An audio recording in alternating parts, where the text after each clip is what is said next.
wafdi ballaaran oo uu hogaaminayo wasiirka madaxtooyada Soomaaliland mudane Xirsi Xaaji Cali Xasan ayaa maanta waxay magaalada Kalabeed kaga hortageen gaadiid iyo qalab tiro badan oo xukuumaddu ugu tala gashay dhismaha wadada Ceerigaabo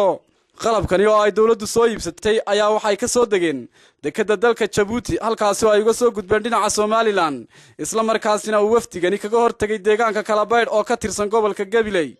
wasiirka madaxtooyada Soomaaliland mudane Xirsi Xaaji Cali Xasan oo faahfaahin ka bixiyay qalabkan iyo gaadiidkani ayaa waxa uu yiri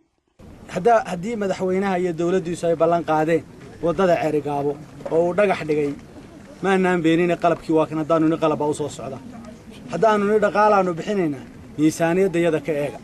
ninka been sheegay diraadkiisa la waaya hadaanu niri bulshadaanu lacag ka gurayna wixii aanu ka guray noogu deeqday habeen dambe markaanu soo bandhigayno ayaa loo wada jooga insha Allah ta'ala hadaanu niri waanu bilaabayna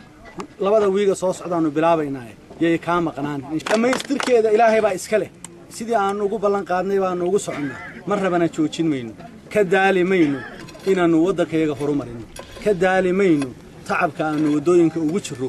ka daalimayno waxna noo dhimi mayso iyaga wax isu dhimaya inta wax ka sheegta waxaan aaminsanahay qof kasta oo muwaadina oo waddankiisa jecel maanta inuu ku farxayo xubno kamida guddida uu madaxweynuhu u saaray dhismaha wadada Ceerigaabo oo iyaguna arintani ka hadlay ayaa waxa hadaladoodii kamid ahaa annagu gudiyahan guddida qaranka dadku xaq bay u leeyihiin waxay u dhiibeen inay waxay noo dhiibaan inay nagu la xisaabtamaan laakiin aan ognay inaanu shilin wali noo dhiibo inuu yiraahdo waxba wadadii laga cunay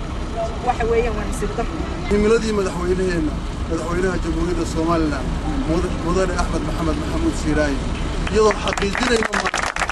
xaqiiq maanta sidii kuma jiro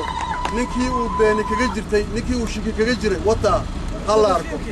hal arko Mukhtaar Nuux Ibraahim Hon Cable TV Gabiley